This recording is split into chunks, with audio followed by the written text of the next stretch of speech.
ಈಗ ಏನೇ ಒಂದು ಡಿಫಿಷಿಯನ್ಸಿ ಇದೆ ಅಂತ ನಾನೇನೋ ಟೆಸ್ಟ್ ಮಾಡಿಸಿದೆ, ನನಗೆ ಗೊತ್ತಾಗೋಯ್ತು. ಸೊ ನನಗ್ ನಾನೇ ಅನ್ಕೊಳ್ಳೋದೇನಂದ್ರೆ, ಅಥವಾ ಮೆಜಾರಿಟಿ ಆಫ್ ದ ಜನ ಏನ್ ಅನ್ಕೊಳ್ಳೋದು, ಮಲ್ಟಿ ವಿಟಮಿನ್ ತಗೊಂಡ್ಬಿಡೋಣ ಅಂತ ಹೇಳೋದು. ಅದು ಎಷ್ಟು ಓವರ್ ರೇಟೆಡ್, ಓವರ್ ಹೈಪ್ಡ್ ಅಥವಾ ಹೆಲ್ಪ್ಫುಲ್? ತುಂಬಾ ಜಾಸ್ತಿ ತಗೊಂಡ್ರೆ even that is not going to complement me. ಜಾಸ್ತಿ ತಗೊಂಡಷ್ಟು ನನ್ಗೆ ಪ್ರಾಬ್ಲಮ್ ಆಗುತ್ತೆ ಬೇರೆ ತರ. ಸೊ ಪ್ರೋಟೀನ್ ಪೌಡರ್ಸ್ ಅಥವಾ ಪ್ರೋಟೀನ್ ಸಪ್ಲಿಮೆಂಟ್ಸ್ ಬಗ್ಗೆ ಏನ್ ಹೇಳ್ತೀವಿ? ಆರೋಗ್ಯವಾಗಿರ್ಬೇಕು ಅಂದಾಗ 55 ಗ್ರಾಮ್ ಪ್ರೋಟೀನ್ ನನ್ನ ಆಹಾರದಲ್ಲಿ ಸಿಗ್ತಿದ್ಯಾ? First question. ನಾನ್ ವೆಜಿಟೇರಿಯನ್ಸ್ ಬೇಕಾಗದೇ ಇಲ್ವಾ? ನಾನ್ ವೆಜಿಟೇರಿಯನ್ಸ್ ಯಾವಾಗ ಡಿಸೈಡ್ ಮಾಡ್ತೀನಿ ಅಂದ್ರೆ, ಇತ್ತೀಚೆಗೆ ನಾವು ತುಂಬಾ ಕಾಮನ್ ಆಗಿ ಡಿಫಿಷಿಯನ್ಸೀಸ್ ಅಂತ ನೋಡೋದಾದ್ರೆ, ಒಂದು ನೀವು ಅವಾಗಲೇ ಮೆನ್ಷನ್ ಮಾಡಿದ್ರೆ ಐರನ್ ಡಿಫಿಷಿಯನ್ಸಿ ಇದೆ, ವೈಟಮಿನ್ ಡಿ ಡಿಫಿಷಿಯನ್ಸಿ ಇದೆ, ನಾನು ಮೆನ್ಷನ್ ಮಾಡ್ದಂಗೆ B12 ಡಿಫಿಷಿಯನ್ಸಿ ಇದೆ. Why is it become so common these days? ಊಟ ಮಾಡ್ತಿರೋದು ಅಂತ ಹೇಳಿದ್ರೆ ಫಸ್ಟ್ ಏನ್ ಅನ್ನ ಸಾರು ಅಷ್ಟೇ. ಸೊ ಲಾಂಗ್ ಟರ್ಮ್ ಅಲ್ಲಿ ಆ ಕ್ಯಾಲ್ಸಿಯಂ ಸಪ್ಲಿಮೆಂಟ್ಸ್ ತಗೊಳ್ಳೋದು ಎಷ್ಟು ಸೇಫ್? ಲಾಂಗ್ ಟರ್ಮ್ ಅಲ್ಲಿ ಕ್ಯಾಲ್ಸಿಯಂ ಸಪ್ಲಿಮೆಂಟ್ಸ್ ತಗೋತಾ ಇದ್ದೀರಾ ಅಂದ್ರೆ, ಕ್ಯಾಲ್ಸಿಯಂ ಕ್ಯಾಲುಕ್ಲೈಸ್ ಆರ್ಟರೀಸ್ ಅಲ್ಲಿ ಆಗೋದು ಇಸ್ ವೆರಿ ಕಾಮನ್. ಕ್ರಾನಿಕಲಿ ಯೋಚನೆ ಮಾಡ್ತೀವಿ ಅಂದ್ರೆ it can affect your kidney also. So please think twice, thrice, 4 times before you put something inside your mouth.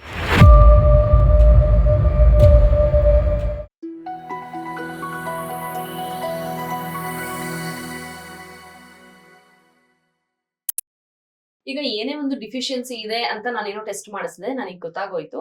So ನನಗ್ ನಾನೇ ಅನ್ಕೊಳ್ಳೋದೇನಂದ್ರೆ, ಅಥವಾ ಮೆಜಾರಿಟಿ ಆಫ್ ದ ಜನ ಏನ್ ಅನ್ಕೊಳ್ಳೋದು, ಮಲ್ಟಿ ವಿಟಮಿನ್ ತಗೊಂಡ್ಬಿಡೋಣ ಅಂತ ಹೇಳೋದು. ಅದು ಎಷ್ಟು ಓವರ್ ರೇಟೆಡ್, ಓವರ್ ಹೈಪ್ಡ್ ಅಥವಾ ಹೆಲ್ಪ್ಫುಲ್? ಹೈಪ್ ಯಾವಾಗ ನಂಗೆ ಹೈಪ್ ಅನ್ಸುತ್ತೆ ಅಂತ ಹೇಳಿದ್ರೆ, ಸುಮ್ನೆ ನೀನ್ ಎಷ್ಟು ತಗೋತಿದ್ಯಾ ನಾನು ಅಷ್ಟೇ ತಗೋತಿದ್ದೀನಿ ಅಂತ ನಂಗೆ ಹೈಪ್ ಅನ್ಸುತ್ತೆ. ಅಗೇನ್ ನಾನು ಅಲ್ಲಿಗೆ ಬರ್ತೀನಿ. ರಿಕ್ವೈರ್ಮೆಂಟ್, ನಿನಗೆ ಎಷ್ಟು ರಿಕ್ವೈರ್ಮೆಂಟ್ ಇದೆ ಚೆಕ್ ಮಾಡ್ಕೋಬೇಕು ಫಸ್ಟ್. ಸೆಕೆಂಡ್ ಒನ್, ತುಂಬಾ ಜಾಸ್ತಿ ತಗೊಂಡ್ರೆ even that is not going to complement me. ಜಾಸ್ತಿ ತಗೊಂಡಷ್ಟು ನನ್ಗೆ ಪ್ರಾಬ್ಲಮ್ ಆಗುತ್ತೆ ಬೇರೆ ತರ. ಅವಶ್ಯಕತೆ ಇರೋಷ್ಟು ತಗೋತಿದ್ರೆ ಮಲ್ಟಿ ವೈಟಮಿನ್ ರೆಗ್ಯುಲರ್ ಆಗಿ ತಗೊಳ್ಳೋದು ತಪ್ಪೇನೂ ಇಲ್ಲ.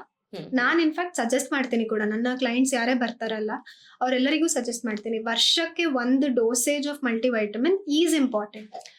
ನೀವ್ ಹೇಳಿದ್ರಿ ಅಲ್ವಾ, ತಗೊಳ್ಬೇಕು, ಬಟ್ ವರ್ಷಕ್ಕೆ 1 ಡೋಸೇಜ್ ಆಫ್ ಅಂತ. ಆ ಡ್ಯೂರೇಷನ್ ಟಿಪಿಕಲ್ ಏನಿರುತ್ತೆ? ಇವಾಗ ಯಾರೋ ಒಬ್ರು ನೀವು ಹೇಳಿದ್ರಲ್ಲ, ನಾನ್ ತಗೊಳ್ಬೇಕು, ನಂಗೆ ಏನೋ ಒಂದು B12 ಡಿಫಿಷಿಯನ್ಸಿ ಇದೆ ಅಥವಾ ಏನೋ ಮಲ್ಟಿ ವಿಟಮಿನ್ ತಗೊಳ್ಬೇಕು ಅಂದ್ರೆ at least minimum course of time ಅಥವಾ ಮ್ಯಾಕ್ಸಿಮಮ್ ಕೋರ್ಸ್ ಆಫ್ ಟೈಮ್ ಅಂತ ಏನಿರುತ್ತೆ, ಆ ತರ ತಗೊಳ್ಬೇಕು ಅಂದ್ರೆ ಅದಕ್ಕೆ ರೂಪ ಬ್ಲಡ್ ಟೆಸ್ಟ್ ಇಂಪಾರ್ಟೆಂಟ್ ಆಗುತ್ತೆ. ಬ್ಲಡ್ ಟೆಸ್ಟ್ ಮಾಡಿಸಿದಾಗ B12 ಡಿಫಿಷಿಯನ್ಸಿ ಅಂತ ಹೇಳಿರ್ತಾರೆ, ಬಟ್ B12 ಡಿಫಿಷಿಯನ್ಸಿ ಎಷ್ಟಿರುತ್ತೆ, ಆ B12 ಕಾಂಪೋನೆಂಟ್ ನಾವು ಬ್ಲಡ್ ಅಲ್ಲಿ ಚೆಕ್ ಮಾಡಿದಾಗ ಗೊತ್ತಾಗುತ್ತೆ ನಮ್ಗೆ ಎಷ್ಟಿರುತ್ತೆ ಅಂತ. ಅದ್ರ ಬೇಸಿಸ್ ಮೇಲೆ ನಾವು ಡೋಸೇಜ್ ಡಿಸೈಡ್ ಮಾಡ್ಬೇಕು. ನಾನು ಅದನ್ನ ಜೆನರಿಕ್ ಆಗಿ ನೀನ್ ಇಷ್ಟು ತಗೋ ಅಂತ ಹೇಳಲ್ಲ. ಜನರಲ್ ಆಗಿ ಹೇಳ್ಬೇಕಂದ್ರೆ 90 days ಕಂಪ್ಲೀಟ್ ಮಾಡಿದ್ರೆ ಒಳ್ಳೇದು. ಈಗ ನಾನು ಒಂದು ಡೋಸೇಜ್ ಅಂತ ತಗೋತೀನಿ, ಮಲ್ಟಿ ವೈಟಮಿನ್ ತಗೋತೀನಿ ಅಂದ್ರೆ ನಾನು 90 days ಕಂಟಿನ್ಯೂಸ್ ಆಗಿ ತಗೋತೀನಿ. ಆಮೇಲೆ I will leave it a gap for 6 to 8 months. ಆಮೇಲೆ ಮತ್ತೆ ತಗೋತೀನಿ ನಾನು. So that is because I feel okay, ನನ್ನ ಆಹಾರದಲ್ಲೂ ನಾನು ರೆಗ್ಯುಲರ್ ಆಗಿ ಕೊಡ್ತಾ ಇದ್ದೀನಿ ಎಲ್ಲಾನು. ಇದು ಅದ್ರ ಜೊತೆಗೆ ಒಂದು ಅಡಿಷನ್ ಮಾಡಿರೋದು. ಇಫ್ ಸಪೋಸ್ ಕೆಲವೊಂದ್ ದಿನ ನಾನು ಕೊಟ್ಟಿರಲ್ವಲ್ಲ, ಎಲ್ಲಾ ದಿನಾನು ಬ್ಯಾಲೆನ್ಸ್ಡ್ ಪ್ಲೇಟೇ ತಿಂದಿದ್ದೀನಿ, ಬ್ಯಾಲೆನ್ಸ್ ನ್ಯೂಟ್ರಿಯೆಂಟ್ಸ್ ತಿಂದಿದ್ದೀನಿ ಅಂತ ಇರಲ್ಲ ಅಲ್ವಾ. ಸೊ ಆ ಕೊರತೆ ಎಲ್ಲಾದ್ರೂ ಇತ್ತು ಅಂತ ಹೇಳಿದ್ರೆ ಈ 90 days ಅಲ್ಲಿ ಅದು ಫಿಲ್ ಅಪ್ ಆಗಕ್ಕೆ ಹೆಲ್ಪ್ ಆಗುತ್ತೆ. ಮತ್ತೆ ಯಾವಾಗಾದ್ರೂ ಕೊರತೆ ಆಗ್ತಿದೆ ಅಂತ ಹೇಳಿದ್ರೆ ನಂಗೆ ಡಿಫಿಷಿಯನ್ಸಿ ಇಲ್ಲ ಅಥವಾ ನನ್ನ ಸಿಂಪ್ಟಮ್ಸ್ ಅಲ್ಲಿ ಗೊತ್ತಾಗೇ ಆಗುತ್ತಲ್ಲ. So fine. ಈಗ ನಾವು ಫುಡ್ ಅಂತ ಮಾತಾಡ್ತಾ ಇದ್ವಿ, ನ್ಯೂಟ್ರಿಷನ್ ಅಂತ ಮಾತಾಡ್ತೀವಿ. ತುಂಬಾ ಫ್ಯಾನ್ಸಿ ಆಗಿ ಅಥವಾ ತುಂಬಾ ಇಂಪಾರ್ಟೆಂಟ್ ಅಥವಾ ಡಿಫಿಷಿಯಂಟ್ ಅನ್ನೋದು ಪ್ರೋಟೀನ್ ಅಂತ ಒಂದು ಆಸ್ಪೆಕ್ಟ್ ಬರುತ್ತೆ. ಸೊ ಪ್ರೋಟೀನ್ ಬಗ್ಗೆನೂ ಕೂಡ ಒಂದಷ್ಟು ವಿಚಾರಗಳಿದೆ. ಪ್ರೋಟೀನ್ ಪೌಡರ್ಸ್ ಅಂತ ಇರುತ್ತೆ. So do you recommend that? Typically ಆ ಪ್ರೋಟೀನ್ ಅನ್ನೋದು ವೆಜಿಟೇರಿಯನ್ಸ್ಗೆ ಸ್ವಲ್ಪ ಎಲ್ಲೋ ಒಂದ್ ಕಡಿಮೆ ಪೋರ್ಷನ್ ಅಲ್ಲಿ ಸಿಗುತ್ತೆ, ಅದರಲ್ಲೂ ವಿಮೆನ್ಗೆ ಇನ್ನೂ ಅದು ತುಂಬಾ ಇಂಪಾರ್ಟೆಂಟ್ ಇರುತ್ತೆ, ಬಟ್ ಎಲ್ಲೋ ಒಂದ್ ಕಡೆ they compromise. So protein powders ಅಥವಾ ಪ್ರೋಟೀನ್ ಸಪ್ಲಿಮೆಂಟ್ಸ್ ಬಗ್ಗೆ ಏನ್ ಹೇಳ್ತೀರಾ? ಪ್ರೋಟೀನ್ ಇಸ್ ಇಂಪಾರ್ಟೆಂಟ್, ಎಲ್ಲರಿಗೂ ಇಂಪಾರ್ಟೆಂಟ್. ಇದನ್ನ ಹೇಳಿದ ತಕ್ಷಣ ಹೇಳ್ತಾರೆ ಇವ್ರೇನ್ ಪ್ರೋಟೀನ್ ಪೌಡರ್ ತಗೊಳಕ್ ಹೇಳ್ತಾ ಇದಾರ ಅಂತ ಹೇಳ್ತಾರಲ್ಲ. ನಾನು ಏನ್ ಹೇಳ್ತೀನಿ ಜನಕ್ಕೆ ಅಂದ್ರೆ, ಸ್ಟ್ಯಾಂಡರ್ಡ್ ರಿಕ್ವೈರ್ಮೆಂಟ್ 1 ಗ್ರಾಮ್ ಇಂಟು ನಿಮ್ಮ ತೂಕ. ನೀನ್ 55 kg ಇದೆಯಾ ಅಂದ್ರೆ 55 ಗ್ರಾಮ್ ಪ್ರೋಟೀನ್ ದಿನಕ್ಕೆ ಕೊಡ್ಲೇಬೇಕು. ನೀನ್ ಆರೋಗ್ಯವಾಗಿರ್ಬೇಕಂದ್ರೆ ಎಷ್ಟ್ ದಿನ ಆರೋಗ್ಯವಾಗಿರ್ಬೇಕು ಅಷ್ಟ್ ದಿನ ಅಷ್ಟೇ. ಸೊ ಆರೋಗ್ಯವಾಗಿರ್ಬೇಕು ಅಂದಾಗ 55 ಗ್ರಾಮ್ ಪ್ರೋಟೀನ್ ನನ್ನ ಆಹಾರದಲ್ಲಿ ಸಿಗ್ತಿದ್ಯಾ? First question. Okay, non vegetarian, ನಾನು ಇಷ್ಟಿಷ್ಟು ತಿನ್ನಲ್ಲ, ಇಷ್ಟಿಷ್ಟು ತಿಂತೀನಿ ಅಂತ ಹೇಳಿದಾಗ ಕೆಲವೊಂದ್ಸಲ ಹೌದು ಬೇಕಾಗತ್ತೆ. ನಾನ್ ವೆಜಿಟೇರಿಯನ್ಸ್ ಬೇಕಾಗದೇ ಇಲ್ವಾ? ನಾನ್ ವೆಜಿಟೇರಿಯನ್ಸ್ ಯಾವಾಗ ಡಿಸೈಡ್ ಮಾಡ್ತೀನಿ ಅಂದ್ರೆ, ಈಗ ಕೆಲವೊಬ್ರು ನಾನ್ ವೆಜ್ ನ ಎವ್ರಿ ಡೇ ತಿಂತಾರೆ, ಅಥವಾ ಇನ್ನ ಕೆಲವೊಬ್ರು ಅವರಿಗೆ ಓಕೆ ನಾನ್ ಇಷ್ಟೇ ನಾನ್ ವೆಜ್ ಐಟಮ್ಸ್ ಅಲ್ಲೂ ತಿನ್ನೋದು, ಇನ್ನಿಷ್ಟು ನಾನು ತಿನ್ನೋದೇ ಇಲ್ಲ, ಐ ಆಮ್ ನಾಟ್ ಅಲೌಡ್ ಅಥವಾ ಐ ವಿಲ್ ನಾಟ್ ಈಟ್ ಅನ್ನೋದೆಲ್ಲ ಇರುತ್ತೆ. ಸೊ ಈ ತರ ಒಂದು 1-on-1 ಡಿಸ್ಕಷನ್ ಅಂತ ಆದಾಗ I will know if it is required or not required. Okay. So based on that, as it is suggested, clean brands ನ suggest ಮಾಡ್ತೀನಿ. ಹ್ಮ್. ಕ್ಲೀನ್ ಬ್ರಾಂಡ್ಸ್ ಅಂದ್ರೆ ಏನು, ಇಂಗ್ರೀಡಿಯೆಂಟ್ಸ್ ಚೆಕ್ ಮಾಡಿ ಅದು ಐಸೋಲೇಟ್ ಆಗಿರ್ಬೇಕಂದ್ರೆ ಹೋಲ್ ಫಾರ್ಮ್ ಅಲ್ಲಿ ನಿಮ್ಗೆ ಒಂದಿಷ್ಟು ಪ್ರೋಟೀನ್ ಅಂತ ಸಿಗ್ತಾ ಇರ್ಬೇಕು. Okay. So again label check ಮಾಡ್ಕೊಂಡು ನಿಮ್ಗೆ ಅದು ಹೇಗೆ, how is it friendly for you, pocket friendly, nutrient friendly, exactly. And ನಿಮಗೆ ಯಾವ್ದಾದ್ರು ಒಂದು ಮೆಡಿಕಲ್ ಕಂಡೀಷನ್ ಇತ್ತು ಅಂತ ಹೇಳಿದ್ರೆ ಹ್ಮ್. ಅದಕ್ಕೆ is that suitable or not suitable ಅನ್ನೋ ಡಿಸ್ಕಷನ್ ಮಾಡಿದ್ಮೇಲೆ ಐ ವಿಲ್ ಸಜೆಸ್ಟ್. ಓಕೆ. ಇತ್ತೀಚೆಗೆ ನಾವು ತುಂಬಾ ಕಾಮನ್ ಆಗಿ ಡಿಫಿಷಿಯನ್ಸೀಸ್ ಅಂತ ನೋಡೋದಾದ್ರೆ, ಒಂದು ನೀವು ಅವಾಗಲೇ ಮೆನ್ಷನ್ ಮಾಡಿದ್ರೆ ಐರನ್ ಡಿಫಿಷಿಯನ್ಸಿ ಇದೆ, ಹ್ಮ್. ವೈಟಮಿನ್ ಡಿ ಡಿಫಿಷಿಯನ್ಸಿ ಇದೆ, ನಾನು ಮೆನ್ಷನ್ ಮಾಡ್ದಂಗೆ B12 ಡಿಫಿಷಿಯನ್ಸಿ ಇದೆ. Why is it become so common these days? Because of my life style. ಅಂದ್ರೆ ಈಗ ನಾನು ಎಲ್ಲ ಆಚೆ ಎದ್ದು ಹೋಗ್ತಾ ಇದ್ದೀನಿ ವೈಟಮಿನ್ ಡಿ ಸಿಗಕ್ಕೆ. ವೈಟಮಿನ್ ಡಿ ಸನ್ಲೈಟ್ ಸನ್ಲೈಟ್ ಅಲ್ವಾ, The main ಸನ್ಲೈಟಿಗೆ ನಾನು ಬೆಳಗ್ಗೆ 6 ಗಂಟೆ ಅಥವಾ ಈ 6:30 ಇಂದ 7 ಗಂಟೆ 7:30 8:30 ತನಕ ಬರೋ ಬಿಸಿಲಿಗೆ ನಾನು ಎಲ್ಲ ಆಚೆ ಹೋಗ್ತಾ ಇದ್ದೀನಿ. ಹ್ಮ್. ನಾನೇ ತಗೊಂಡಾಗ ನಾನು ಆಚೆ ಹೋಗಲ್ಲ.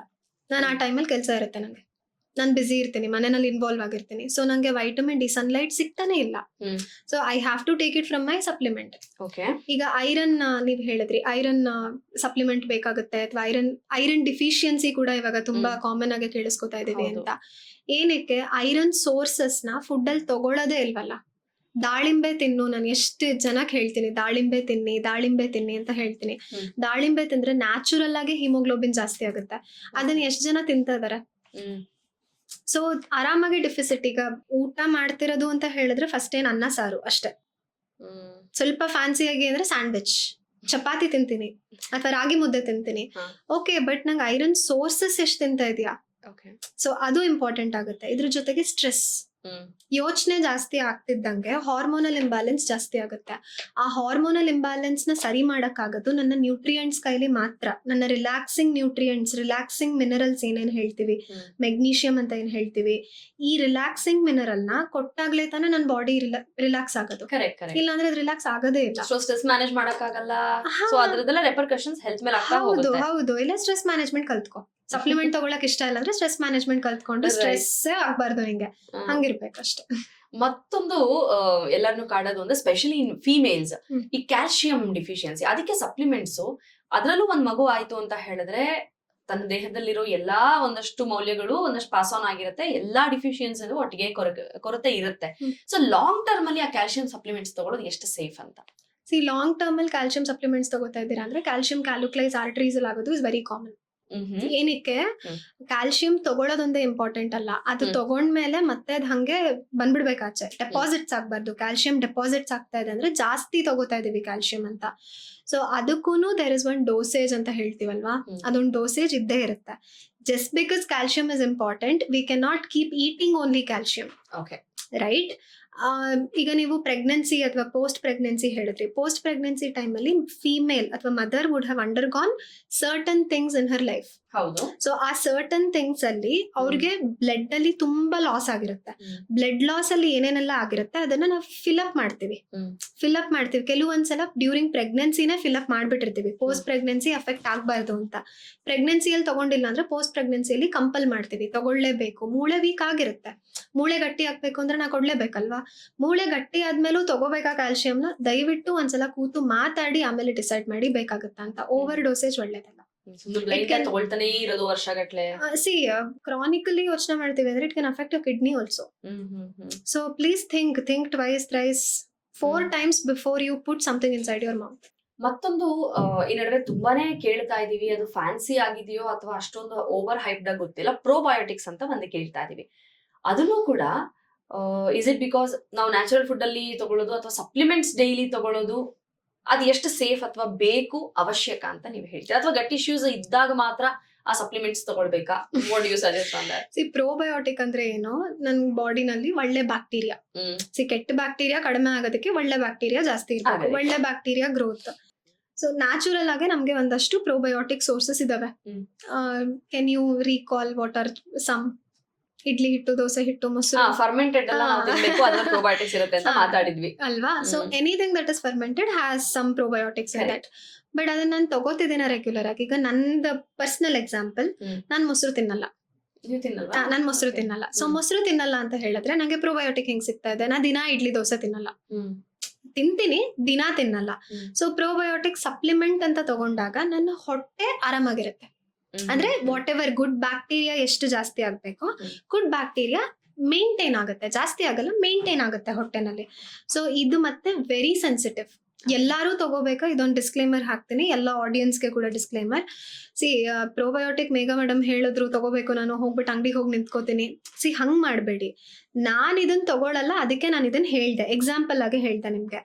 ನಿಮಗೆ ಪ್ರೋಬಯೋಟಿಕ್ ಸಪ್ಲಿಮೆಂಟೇ ಅವಶ್ಯಕತೆ ಇದೆಯಾ, ಅಥವಾ ನ್ಯಾಚುರಲ್ ಆಗಿ ನನಗೆ ಸಿಗ್ತಾ ಇರೋದನ್ನ ತಗೋತಾ ಇದ್ದೀನಿ, ಸಾಕಾಗ್ತಾ ಇದೆಯಾ, ನಿಮ್ಮ ಹೊಟ್ಟೆ ಹೇಳ್ತಿರೋ ಮಾತು ಕೇಳಿ. ಫೈನ್. ಮೇಘಾ, ಇವಾಗ ಒಂದಷ್ಟು hot topics on social media ಅಥವಾ ಜನರ ಮಧ್ಯ ಇರುವಂತದ್ದು ಒಂದಷ್ಟು ಸಪ್ಲಿಮೆಂಟ್ಸ್ ಬಗ್ಗೆ, ಅದ್ರ ಬಗ್ಗೆ ಒಂದಷ್ಟು ಕ್ಲಾರಿಟಿ ಕೊಡ್ತಾ ಹೋಗಿ. ಒಂದು collagen supplement, what you have to say on that? It improve skin elasticity, bone health ನ ಕೂಡ ಇಂಪ್ರೂವ್ ಮಾಡುತ್ತೆ. ಸೊ ಅದು ತಗೊಳ್ಬೇಕಾಗತ್ತೆ. ಮರೇನ್ ಕೊಲಾಜಿನ್ ಅಂತ ಹೇಳಿದ್ರೆ ಡೆಫಿನೆಟ್ಲಿ ತಗೋಬೇಕಾಗುತ್ತೆ. ಏಜ್ ಆಗ್ತಾ ಆಗ್ತಾ ಬಾಡಿನಲ್ಲಿ ನ್ಯಾಚುರಲಿ ಪ್ರೊಡಕ್ಷನ್ ಕಡಿಮೆ ಆಗುತ್ತೆ. ಸೊ ನ್ಯಾಚುರಲ್ ಆಗಿ ಪ್ರೊಡಕ್ಷನ್ ಕಡಿಮೆ ಆದಾಗ ನಾನು ಹೊರಗಿಂದ ತಗೊಳ್ಳೋದ್ರಲ್ಲಿ ತಪ್ಪೇನಿಲ್ಲ. ಇಸ್ ಇಟ್ ಲೈಕ್ ಇವಾಗ ನನಗೊಂದು 40-45 ಕ್ರಾಸ್ ಆಯ್ತು, ನಾನು ಇವಾಗ ಸುಮ್ಮನೆ ಹೋಗಿ ಕೊಲಾಜಿನ್ ಒಂದು ಯಾರೋ ಸಜೆಸ್ಟ್ ಮಾಡಿ ತಗೊಳ್ತೀನಿ, ಅಥವಾ ಅದಕ್ಕೂ ಏನಾರ ಟೆಸ್ಟ್ ಮಾಡಿಸಿ ನೋಡಿ ಆತರ ತಗೊಳ್ಬೇಕಾ? ಟೆಸ್ಟ್ ಮಾಡೋ ಅವಶ್ಯಕತೆ ಇಲ್ಲ. ಮೂಳೆಗಳ ಸೆನ್ಸಿಟಿವಿಟಿಗೋಸ್ಕರ, ಮೂಳೆಗೂ ಒಂದಷ್ಟು ಏನಂತಾರೆ ಗುಡ್ ಫ್ಯಾಟ್ ಬೇಕೇ ಬೇಕಾಗುತ್ತೆ. ನಮ್ಮ ಪ್ರೀವಿಯಸ್ ಎಪಿಸೋಡ್ಸ್ ಎಲ್ಲ ನೋಡಿದ್ರೆ ನಾ ಹೇಳ್ತಾ ಇದ್ದೆ ಅಲ್ವಾ, ಅದನ್ನ ನನ್ನ ಮೂಳೆಗೂ ಬೇಕಾಗುತ್ತೆ, ಸ್ಕಿನ್ಗೆ ಕೂಡ ಬೇಕಾಗುತ್ತೆ. ಸೊ ಕೊಲಾಜಿನ್ ಹೊರಗಡೆ ಎಲ್ಲಾ ಕಡೆ ಸಿಗುತ್ತೆ ನಮ್ಗೆ. ಮರೇನ್ ಕೊಲಾಜಿನ್ ಅಂತ ಒಂದು ಲುಕ್ ಫಾರ್ ದಿಸ್ ಕಾಂಪೋನೆಂಟ್ ಅಷ್ಟೇ, ಮರೇನ್ ಕೊಲಾಜಿನ್ ಅಂತ ಹೇಳ್ತೀವಿ, you can get them. Fine. ಇನ್ನೊಂದು ಅಶ್ವಗಂಧ, ಸ್ಟ್ರೆಸ್, PCOS, ಥೈರಾಯ್ಡ್ ಇಶ್ಯೂಸ್ಗೆಲ್ಲ ತಗೊಳ್ಬೇಕು ಅಂತ ಸಜೆಸ್ಟ್ ಮಾಡ್ತಾರೆ. So is it safe? See definitely that is adaptogenic, ಆರಾಮಾಗಿ ಅಡಾಪ್ಟ್ ಆಗುತ್ತೆ ಎಲ್ಲರಿಗೂ. ಆಂಟಿ ಇನ್ಫ್ಲಮೇಟರಿನೂ ಹೌದು, ಬಟ್ ಡೋಸೇಜ್ ವೇರಿ ಆಗುತ್ತೆ. ಥೈರಾಯ್ಡ್ ಇರೋರಿಗೆ ಬೇರೆ ತರ ಕೊಡ್ಬೇಕಾಗುತ್ತೆ, PCOS ಅವ್ರಿಗೆ ಬೇರೆ ತರ ಬೇಕಾಗುತ್ತೆ. ಏನೂ ಇಲ್ದಿರ ಹಂಗೆ ನ್ಯಾಚುರಲ್ ಆಗಿ ಅಶ್ವಗಂಧ ಸ್ಟ್ರೆಸ್ ಮ್ಯಾನೇಜ್ಮೆಂಟ್ ತಗೋತೀನಿ ಅಂದ್ರೆ ಬೇರೆ ಡೋಸೇಜ್ ಇರುತ್ತೆ. So it varies. ಸೊ ಅದು ಒಂದು ಕನ್ಸಲ್ಟ್ ಮಾಡಿನೇ ತಗೊಳ್ಳಿ. ಓಕೆ. ಇನ್ನೊಂದು biotin, specially for hair and skin ಫಿಕ್ಸೇಷನ್ಗೆ. So what you have to suggest on that? See helps when only deficit, deficiency ಇದ್ದಾಗ ಡೆಫಿನೆಟ್ಲಿ ಹೆಲ್ಪ್ ಆಗುತ್ತೆ.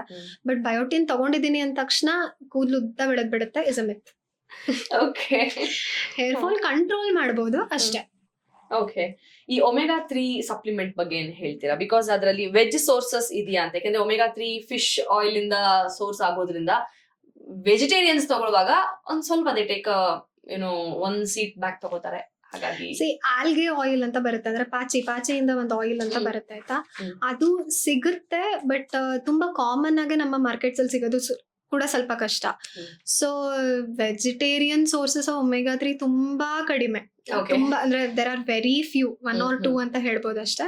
ನಮ್ದು ಸೀಡ್ಸ್, ನಟ್ಸ್, ಅವಕಾಡೋಸ್, ಈ ತರದ್ದೆಲ್ಲ. ಅವಕಾಡೋಸ್ ಅಂದ್ರೆ ಬಟರ್ ಫ್ರೂಟ್ ಸೀಸನಲ್ ಸಿಗುತ್ತಲ್ಲ ನಮ್ಗೆ. ಸೊ ಇಂಥದ್ದೆಲ್ಲ ತಗೋಬಹುದು. ಬಟ್ ಸಪ್ಲಿಮೆಂಟ್ಸ್ ಅಂತ ಹೇಳಿದಾಗ omega 3 is a red mark. ಅಂದ್ರೆ ರೆಡ್ ಮಾರ್ಕ್ ಅಂದ್ರೆ ಅನಿಮಲ್ ಸೋರ್ಸ್ ಅದು, but it's a very good anti inflammatory. Anti inflammation ತುಂಬಾ ಚೆನ್ನಾಗಿ ಕಡಿಮೆ ಆಗುತ್ತೆ. ಹಾರ್ಟ್ ಹೆಲ್ತ್ಗೆ ತುಂಬಾ ಒಳ್ಳೇದು. ಕೊಲೆಸ್ಟ್ರಾಲ್ ಅಂದ್ರೆ ಬ್ಲಡ್ ಕೊಲೆಸ್ಟ್ರಾಲ್ ಲೆವೆಲ್ಸ್ ಅಂತ ಇರುತ್ತೆ, HDL LDL ಲೆವೆಲ್ಸ್ ಎಲ್ಲ, ಇದೆಲ್ಲ ಕಂಟ್ರೋಲ್ ಮಾಡೋದಕ್ಕೂ ಸಖತ್ತಾಗಿ ಹೆಲ್ಪ್ ಆಗುತ್ತೆ. ವಂಡರ್ಫುಲ್. ಇನ್ನೊಂದು ಆಪಲ್ ಸೈಡರ್ ವಿನೆಗರ್ ಗಮೀಸ್, ಅದು ಎಷ್ಟು ಹೆಲ್ಪ್ಫುಲ್ ಅಥವಾ ಎಷ್ಟು over rated? C mostly hype. ಯಾಕೆ ಬೇಕು, ಆಲ್ರೆಡಿ ನಮ್ ಹೊಟ್ಟೆ ಹೈಡ್ರೋಕ್ಲೋರಿಕ್ ಆಸಿಡ್ ಪ್ರೊಡ್ಯೂಸ್ ಮಾಡುತ್ತೆ. ಸೊ ಅದನ್ನ ಪ್ರೊಡ್ಯೂಸ್ ಮಾಡ್ತಿರುವಾಗ ಮತ್ತಿನ್ನೊಂದ್ಸಲ ಆಸಿಡ್ ಯಾಕೆ ಹಾಕ್ಬೇಕು, ನನ್ನ ಕ್ವಶನ್. ಬಟ್ ಆಪಲ್ ಸೈಡರ್ ವಿನೆಗರ್ಗಿನ ನಮ್ದು ನಿಂಬೆ ಹಣ್ಣು ಇದೆಯಲ್ಲ, ಅದೇ ಬೆಸ್ಟ್ ಯೂಸ್ ಮಾಡಿ. ಅದು ವರ್ಕ್ ಆಗ್ತಿಲ್ಲ ಅಂದಾಗ ನೋಡೋಣ ಆಪಲ್ ಸೈಡರ್ ವಿನೆಗರ್ಗೆ ಬೇಕಾದ್ರೆ. ಬಟ್ ಮೋಸ್ಟ್ಲಿ ವಿತ್ ಗಮೀಸ್ ನಾನು ಹೇಳೋದು ಇಟ್ಸ್ ಹೈಪ್. ಸೊ ನನ್ಗೆ ನೀವ್ ಹೇಳಿದ್ಮೇಲೆ ಅರ್ಥ ಆಗಿದ್ದು, ಡಿಫಿಷಿಯನ್ಸಿ ಇದೆ, ಸಪ್ಲಿಮೆಂಟ್ ಬೇಕು, but it depends on individual. ಅವ್ರಿಗೆ ಎಷ್ಟು ಬೇಕು, ಎಷ್ಟು ಡೋಸೇಜ್ ಬೇಕು ಅನ್ನೋದನ್ನ ಎಕ್ಸ್ಪರ್ಟ್ ನ ಕೇಳಿ ತಗೊಳ್ಳೋದು is always safe. C expert ಅಂತ ಹೇಳ್ತೀನಿ, ಯಾರಾದ್ರೂ ತಿಳಿದಿರೋರು ಅಂತ ಹೇಳ್ತೀನಿ, ಅಥವಾ ನಿಮ್ ಡಾಕ್ಟರ್ ಅಂತಾನೆ ಹೇಳ್ತೀನಿ, ಡಯಟಿಷಿಯನ್, ಯಾರ ಹತ್ರ ಆದ್ರೂ ಅಷ್ಟೇ, ಗೊತ್ತಿರೋರ ಹತ್ರ ಹೋಗಿ ಅಷ್ಟೇ. ಅಂಡ್ ಸಪ್ಲಿಮೆಂಟ್ ಇಂತ ತಗೊಂಡ ತಕ್ಷಣ ನಂಗೆ ಫ್ಯಾಟ್ ಲಾಸ್ ಆಗೋಗುತ್ತೆ, ವೆಯ್ಟ್ ಲಾಸ್ ಆಗೋಗುತ್ತೆ, ಆಮೇಲೆ ಏನದು ಕೂದ್ಲು ಬೆಳೆದ್ ಬಿಡುತ್ತೆ, ಮುಖ ತುಂಬಾ ಕ್ಲಿಯರ್ ಆಗ್ಬಿಡುತ್ತೆ, ಯಾವ್ದೋ ಸೆಲೆಬ್ರಿಟಿ ಮುಖ ತರ ಆಗೋಗುತ್ತೆ ನನಗೆ, ವಿತೌಟ್ ಎನಿ ಮೇಕಪ್ ವಾವ್ ಆಗ್ತೀನಿ. Please don't think to yourselves. This is not going to happen. And no supplement can do a before after in one day. Okay. Supplement ನ ಕೂಡ ರೆಗ್ಯುಲರ್ ಆಗಿ ತಗೋಬೇಕಾಗುತ್ತೆ. ಸಪ್ಲಿಮೆಂಟ್ ತಗೊಂಡಿದ ತಕ್ಷಣ ಎಲ್ಲ ಸರಿ ಹೋಗಲ್ಲ. Even then your lifestyle is very very very important.